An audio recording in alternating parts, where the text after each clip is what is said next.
Roughly 5 years ago, Subaru introduced an all-new generation of their Impreza sport sedan and sport hatchback. Now, as an enthusiast, I have been waiting for Subaru to come out with an all-new version of the Impreza-based WRX, and for 2022, that new version is finally here. And as you can see, just like the Impreza, it's now built off of the Subaru Global platform. It has a larger, more powerful 2.4-liter turbo under the hood, and it has a polarizing design that looks like Subaru took a Crosstrek with all of that cladding and just lowered it to give us the style of the next generation WRX. Now, I've already had a chance to drive this vehicle in California late last year. However, this week, Subaru has loaned me this magnetite gray WRX Limited with the 6-speed manual transmission. So we're gonna live with this car, we're gonna retest it, and we're gonna find out, has Subaru managed to significantly improve the goodness that we like from the previous generation, but of course give it the modern tech that we now demand? Stay tuned to find out.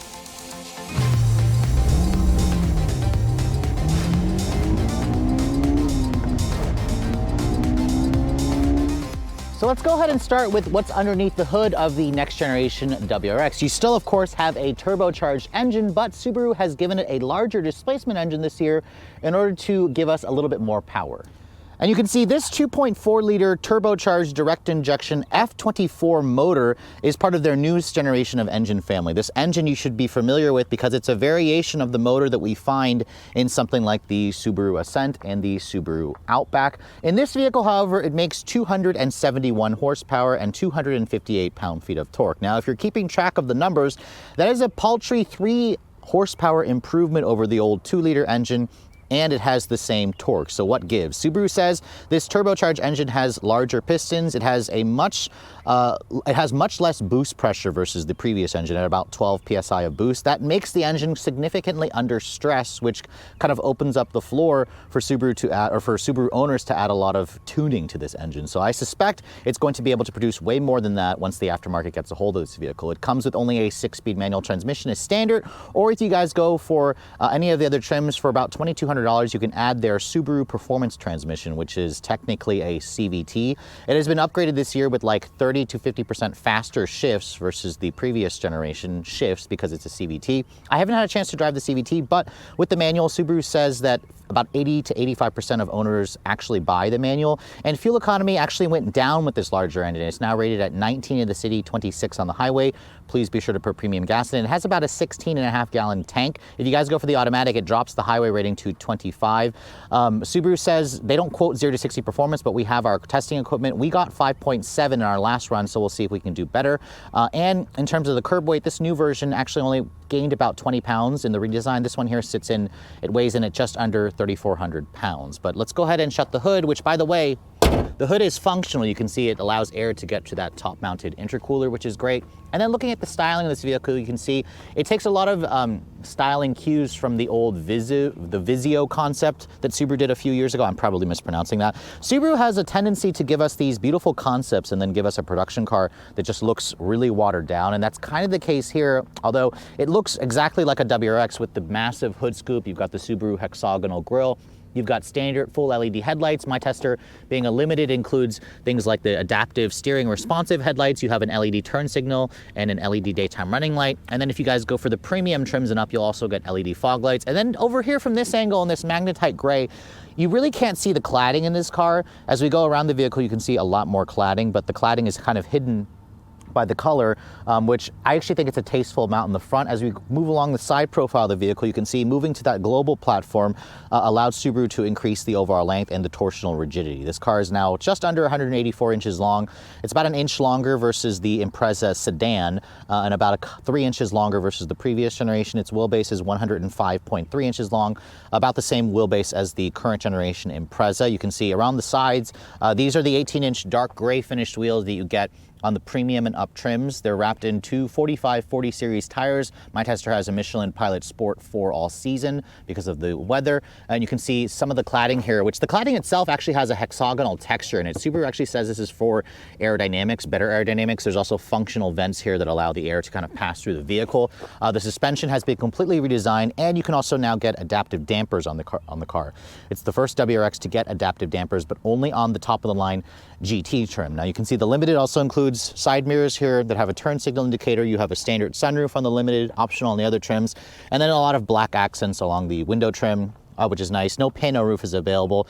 Unfortunately, when you start coming to this angle of the WRX, this is where I think a lot of people don't like the look of this car, including myself. It's that rear bumper, although I will say the gray or black exterior color will hide the contrast way more. I suspect a lot of owners are going to end up painting that rear bumper. It's just too much cladding. It's way overdone. You can see the rear taillights have this kind of magma-inspired design in the actual LED taillight assembly. The turn signal is just an incandescent. You do have a subtle rear lip spoiler, some black trim that connects the two taillight modules together. There's the usual Subaru badging at the back, along with, again, some of these really interesting details like the fake vents here, the fake vents here. There should have been a reverse light in the center there. I'm surprised they didn't want to go with that kind of design. And then you can see the signature quad outlet exhaust, which this car does sound pretty decent. It's got that boxer rumble, and if you guys want, there's an STI branded exhaust for like $1,200 from the dealer. But let's go ahead and fire up this engine so you can hear what it sounds like.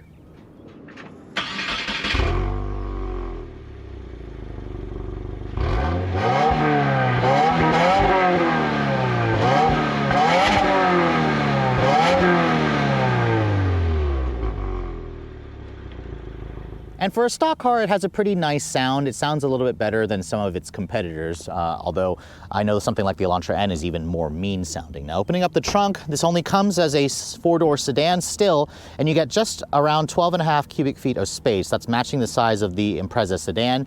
You can see the seats do fold down in a 60-40 arrangement, and then if you pull this up, you can see no spare tire, just to fix a flat kit and an air compressor, but there is a little bit of storage under there, which is nice. So let's go ahead and hop inside the inside of the all-new WRX, but before I do that, I want to show you guys the key fob. You can see this key fob is the current Subaru key. If you guys go for a premium trim and up, it will come with the company's smart key access system with push-button start. No remote start, obviously, because this one is a manual, but if you guys go for the automatic, I believe you can use Subaru's Starlink app and actually access the remote start there. You can't actually get it on the key fob. Now, opening the door, you can see my gray exterior is complemented by this black ultra suede interior with the leather combination with the red accents. I hope you guys like a dark color because this is the only way you can get the interior. Subaru doesn't offer a light color on this vehicle, which is a little bit disappointing. The Limited also gives you a 10-way power driver's seat with 2-way lumbar, no memory seats, but you can see the seats have an adjustable headrest here. They have nicely aggressive bolsters. The GT version also includes a really nice set of Recaro bucket seats, which I haven't had a chance to try out. Hopefully I will be trying that out later this year.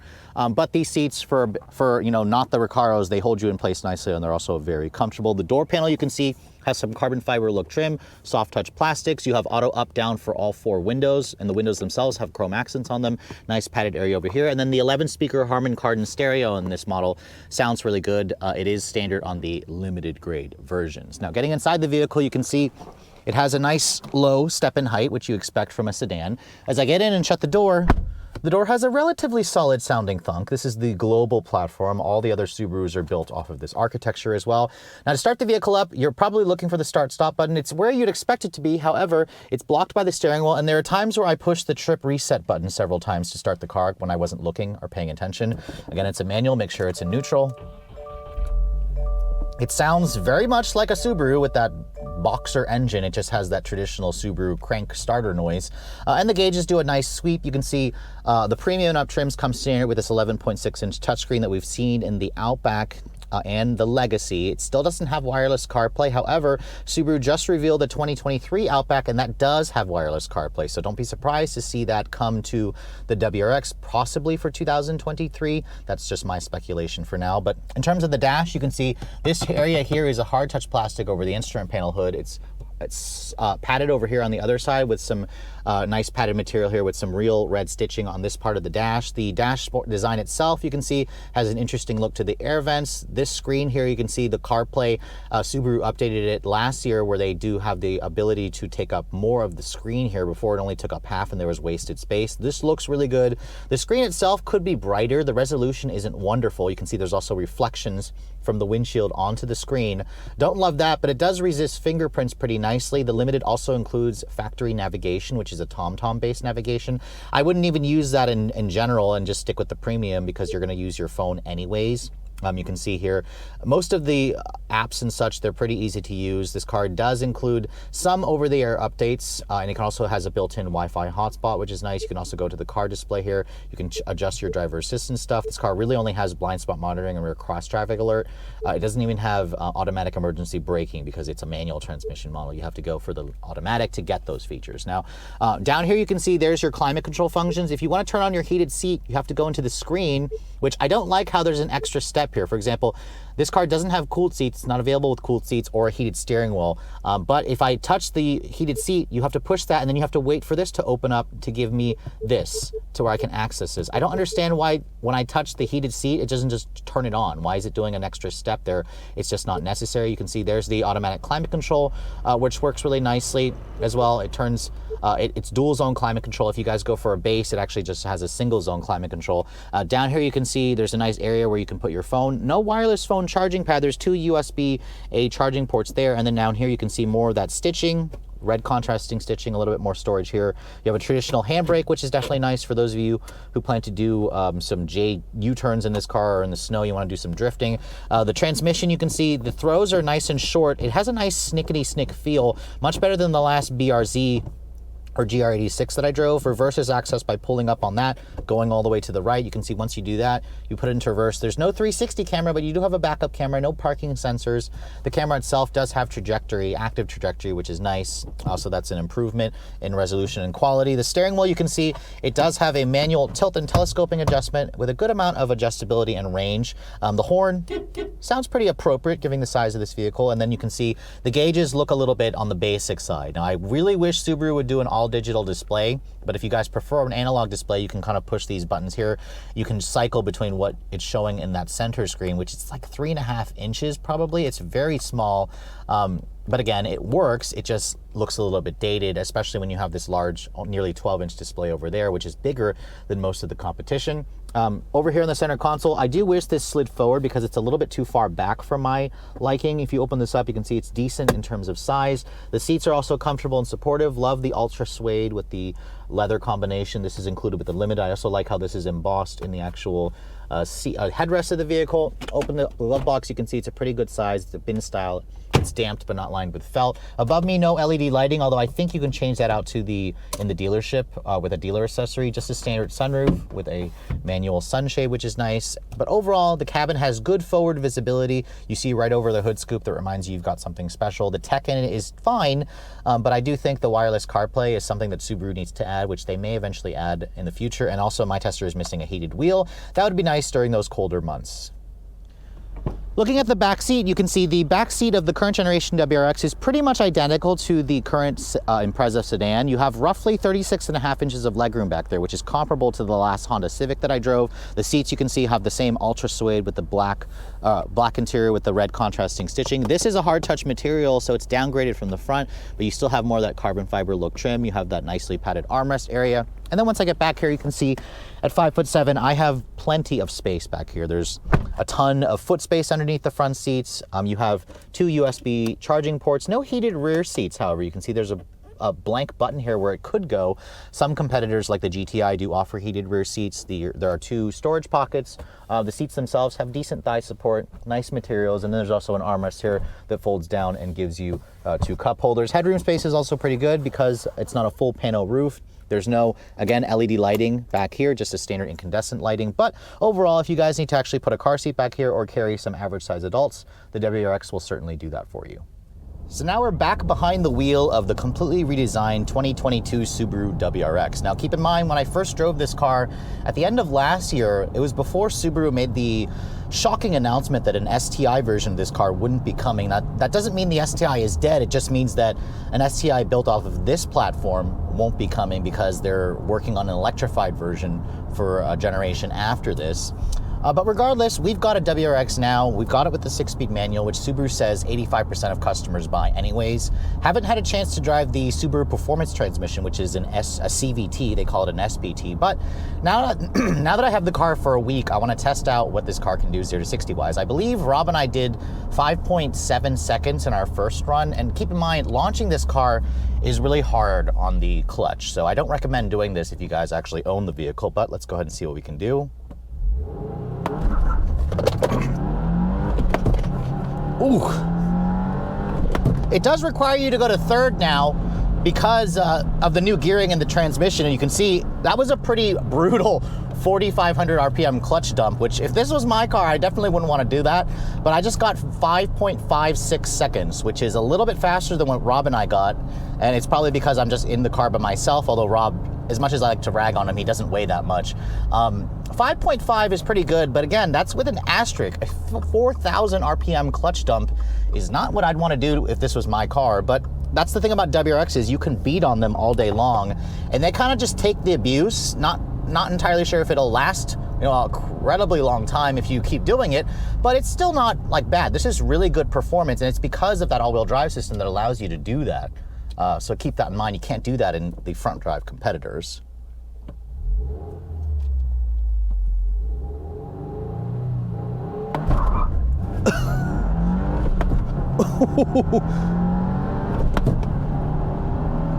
.76 seconds there, so that's going slightly uphill versus 5.5 back there. So again, very good performance for a car like this, considering the fact that, you know, this car has under 300 horsepower. I mean, 271 is only 3 more than the previous generation. So it's not like a huge increase, which is disappointing, but I have to say, this car has that typical WRX feel. Like, I feel like the driving position, I see right over the hood scoop, which is nice. I also can see very well out of the front of the vehicle because of the very thin pillars, the good view out of the back and the front. Keep in mind, if you guys get the manual, you can't get the manual with their EyeSight driver assist technology. You have to go for the CVT, or Subaru likes to call it an SPT. But you can see here, this has the typical characteristics of a Subaru WRX. There is noticeable turbo lag on this engine. And I think it's because Subaru doesn't use a twin-scroll turbo. I mean, the 2.4 has larger pistons. It has a different tune versus what you find in like the Outback or the Ascent. But really, why Subaru went with this bigger 2.4 is because it's such an under-stressed engine. I mean, the max boost pressure that this thing has shown is 12.6 PSI. 12, I believe, is the max. But compare that to the old generation's 2-liter, which did around 19, almost 20 PSI of boost. So there's a lot of room for improvement in here, and that's exactly what Subaru was expecting, is owners to tune this car, go to the aftermarket to get more power. I think this engine could safely make over 350 horsepower easily.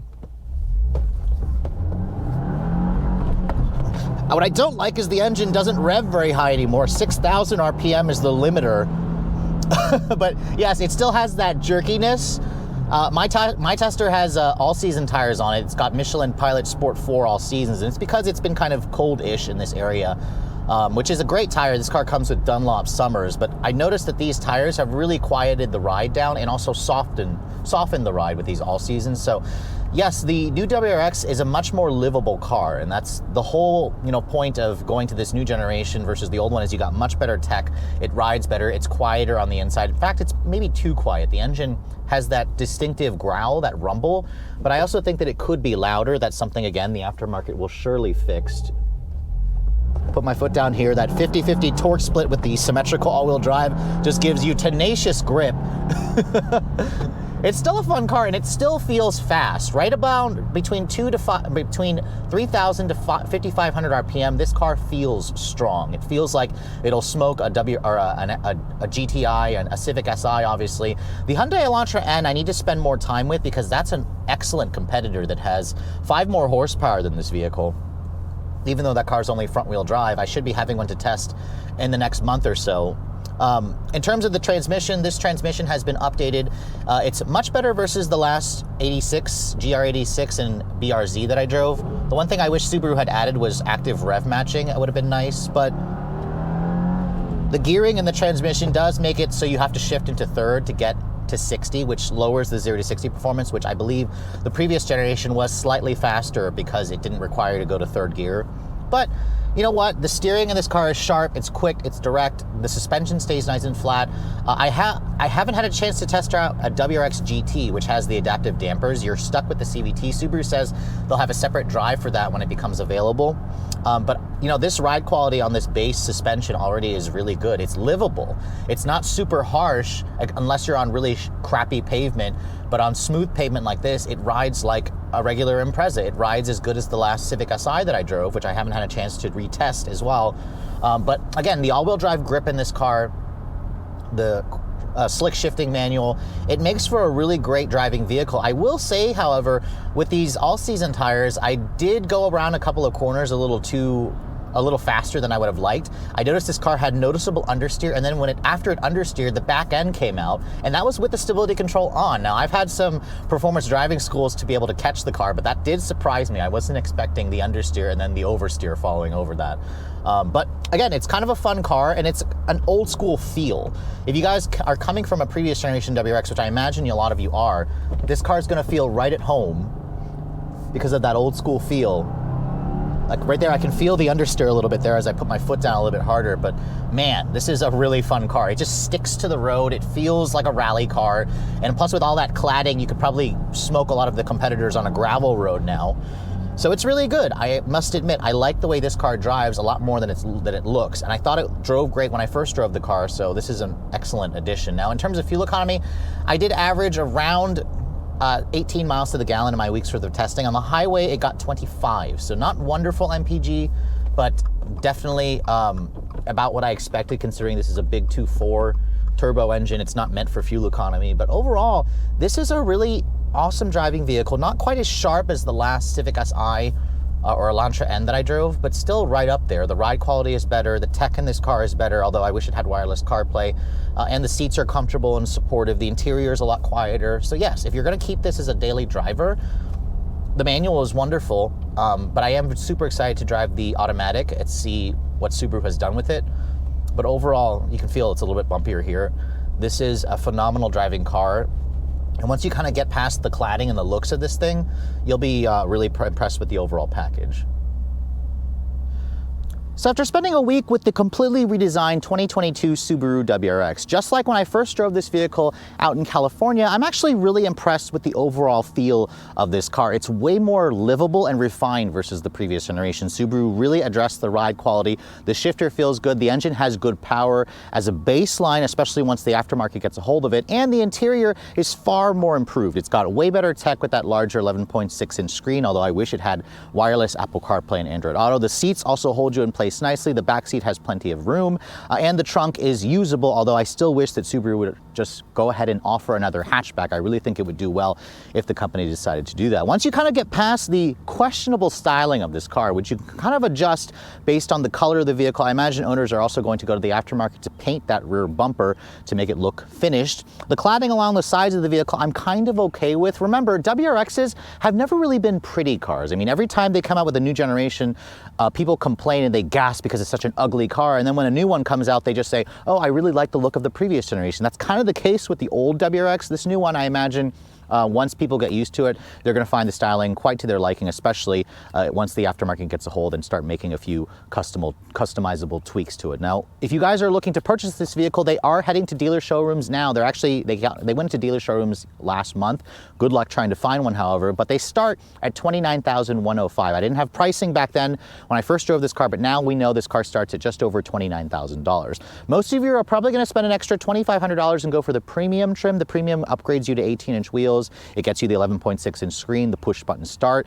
I highly would recommend that trim level just because it gives you more of the stuff like the fog lights as well. This limited version that I'm showing you also has a couple of things like the Alcantara leather interior seats. It has the heated seats. It also has the Harman Kardon premium sound system, the sunroof. This one here starts at around $35,000. Add destination charging, you're looking at $36,655. So 36 grand is relatively expensive, but I will say it's about the same price, if not a little bit cheaper than a comparably equipped Volkswagen GTI. Remember, you still get all-wheel drive as standard on this vehicle. Something like the Hyundai Elantra N is also a strong competitor. The Hyundai is around $33,000 with the manual, $34,000 with the automatic. The Hyundai has more horsepower. It most likely will handle better, but again, it doesn't give you that all-wheel drive grip. If you want all-wheel drive grip, you have to go to a Volkswagen Golf R, which starts at around $44,000, $45,000, which, by the way, if you guys go for that GT WRX with the adaptive dampers and the CVT and the EyeSight driver assist technology, that's right around $41,000, which is pretty expensive for a WRX, but now that we're not getting an STI version of this car, this is going to be, the only version or the only high performance model in Subaru's arsenal aside from the BRZ, which is more of a lightweight sport rear-wheel drive sports car.